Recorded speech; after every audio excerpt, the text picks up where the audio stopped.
Daily scheduled video. We have, of course, our annual AP poll college football top 25. So let's get right into it. Number one, we have Georgia. Two, Ohio State. Three is Michigan. Number four, surprisingly, TCU, Texas Christian University, I think is what it's called. Number five, Tennessee. Number six, Oregon. Number seven, LSU. Number eight, USC. Number 9, UCLA. Number 10, Alabama. 11, Ole Miss. 12, Clemson. 13 is Utah. 14, Penn State. 15, North Carolina. 16, Tulane. 17, North Carolina. 18, Texas. 19 is Liberty. Very first time on there. Number 20, Notre Dame. 21, Illinois. 22, UCF. 23, Kansas State. 24, Washington. And 25 is Florida State. So, the video I'm going to talk about today is if Tennessee's done. Well, it kind of doesn't look like they are. It really doesn't. Because if TCU loses and they win, they will probably swap places. And we have not seen these two teams yet to play. Those teams will be playing after Thanksgiving. So these two are still locked in.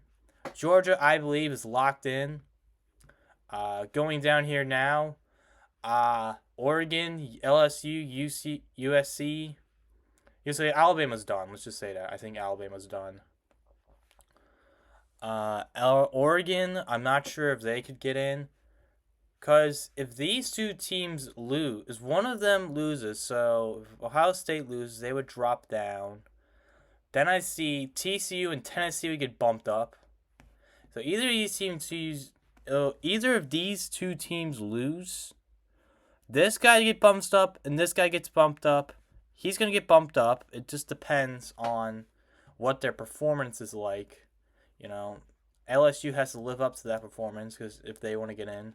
If LSU has a chance of getting in, Oregon has to lose and USC has to lose. Now LSU is 7-2.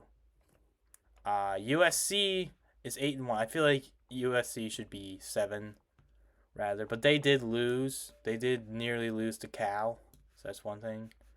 UCLA had a dominant performance, and Ohio State has not changed. And we have a new number 1 team in the country, so Georgia. Some surprising new stuff. We have Notre Dame, Washington, Florida State, and Liberty.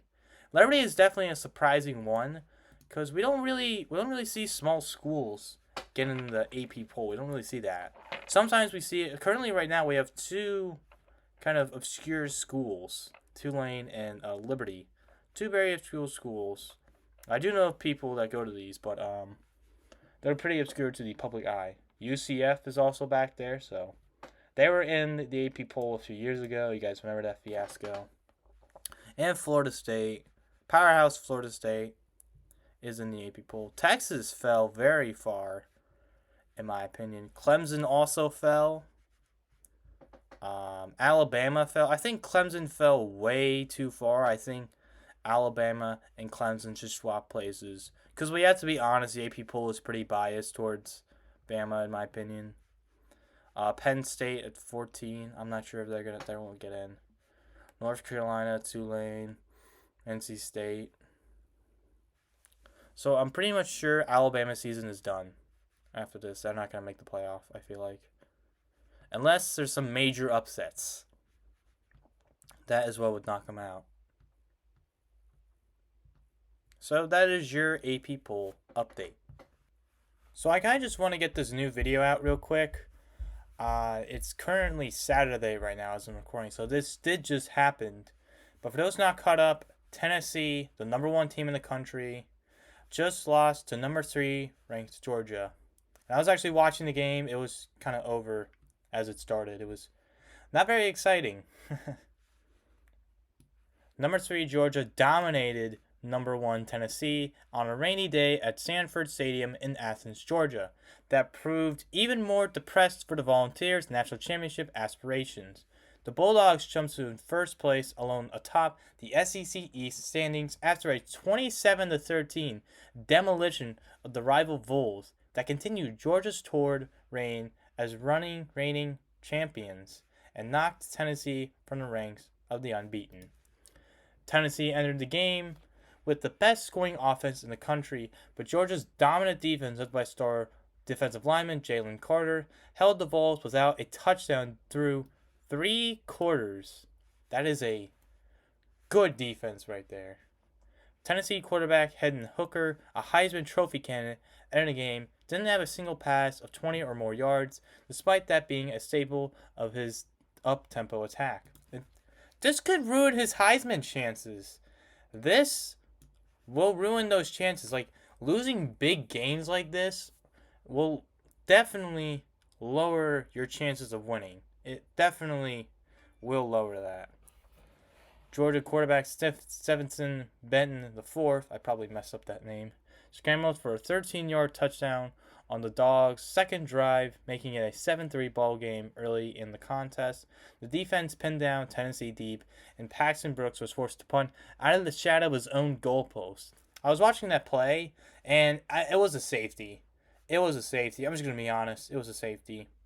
That set Georgia's offense up in great field position, and Bennett immediately tossed a 37-yard touchdown to Lade McConkey to make it a 14-3 game. Bennett followed that up with a 5-yard strike to Marcus Rosemy Jackson in the second quarter to jump out to a 21-3 lead. At that point, it was smooth sailing for the reigning champions. So, what are the takeaways? We're not going to go into takeaways, but it just looked like Tennessee they were just outmatched. They were just outmatched, outplayed on every time they stepped on the field. They were just outplayed. Just going to be honest. Outplayed. And they claimed they were going into the playoffs. Everyone said this is locked in playoffs. Both are going in. I'm going to tell you this. Are they still in the playoffs? Are they still in? Is Tennessee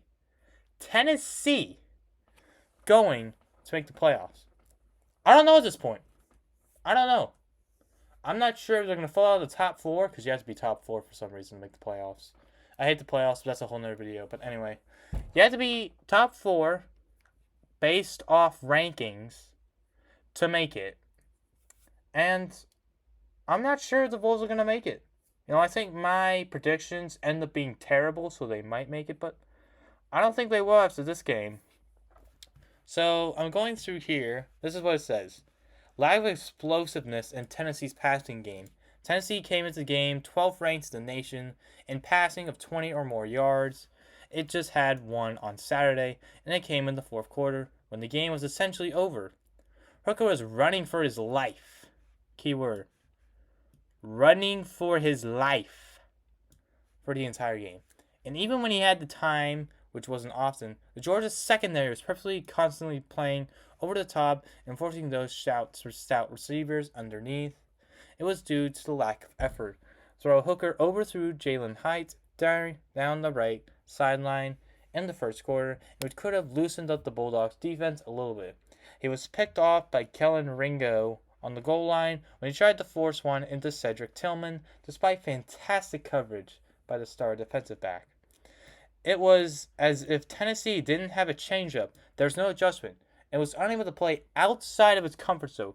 Great teams can win that way. But this offense performance shows that there is still some work to do in order for coach Josh Heupel and his program to contend at an entire level. By the way, my brother, my friend, he sent me this meme. It compares the Tennessee coach to Bobby Hill. I mean, it looks just like him. So it just looks just like him. And it says here, Tennessee's college football playoff chance. Not dead. So it says, not dead. This loss will likely keep the Volunteers out of the SEC Championship, but their chances to earn a berth in the college football playoff field remain alive. If they can run the table over their final 3 games, Missouri, South Carolina, and Vanderbilt, it's kind of an easy win. Missouri, South Carolina, Vanderbilt. I think South Carolina might push them, but Missouri, Vanderbilt, they shouldn't have a tough time with Vanderbilt. Vanderbilt's a joke. There are several scenarios that could develop in Tennessee's favor. A one-loss Tennessee team that has won over a one-loss Alabama would look very good to the committee, even though the Crimson Tide will have an SEC title to boost in that scenario.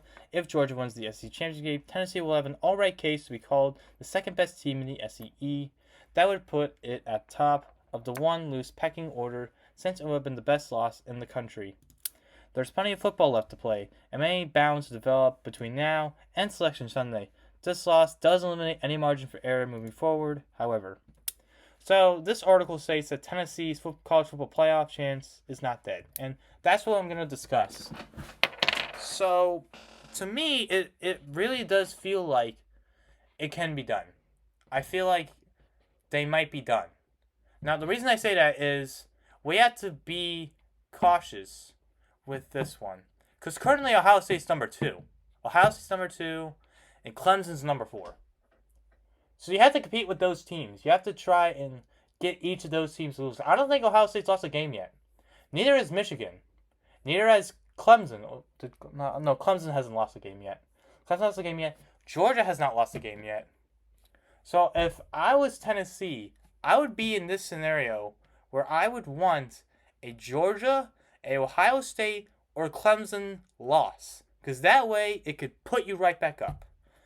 Or just try and finish out your games, because we don't want to be like Oklahoma State, which they fell off hard after that game against Kansas State or whoever they played.